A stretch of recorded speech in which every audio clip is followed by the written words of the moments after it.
Welcome back live outside the Moda Center. Jay Tust alongside Will Hall. I promise it's not Bronco tears falling from the sky.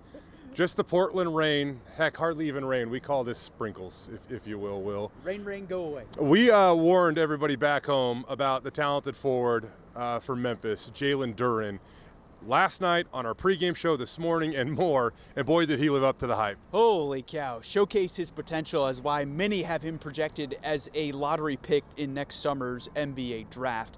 You look at his stat line today, 10 points, 11 boards. Obviously those numbers may not wow you, but physically provides such a presence in the post. And then on the defensive end of the floor, he's so long, his wingspan alters shots, made things tough for Boise State.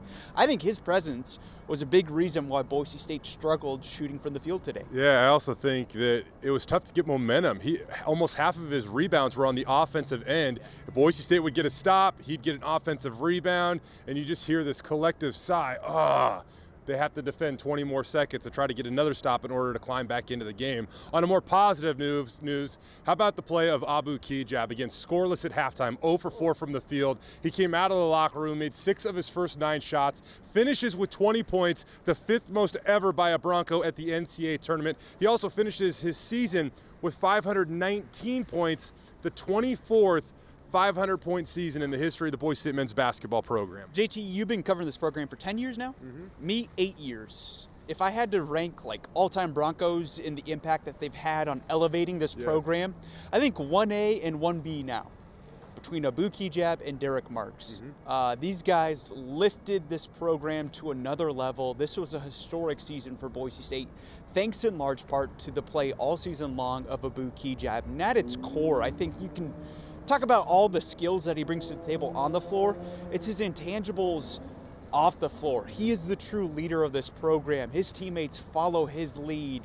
They follow him into battle night in and night out. And his warrior spirit, heart, is on full display today. You know, it's so cliche to say, hey, leave it all out there on the floor, but he is an athlete. And I find value in this as a former athlete. Do you exhaust everything? Do you get the most out of your character, your talent, your potential, all of that? And Abu Kigab absolutely did that. Now moving forward, what is next for this Boise State men's basketball team? The season is over, but some big question marks loom.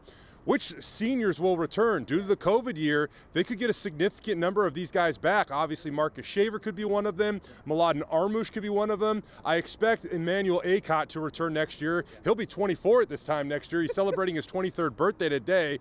And then the other one that won't return is Abu. He is fully exhausted all of his eligibility. But if those guys come back and you combine them with the highest ranked recruit the Boise State's ever landed, the Broncos could be back in this position dancing once again next March. And oh, by the way, you bring back one of the best freshman basketball players in the entire country in Tyson Degenhart. That is a fantastic nucleus to build around that gained a lot of experience playing together this season. The other thing I'll add is we talked with Coach Rice after he spoke at the podium post-game today after the loss.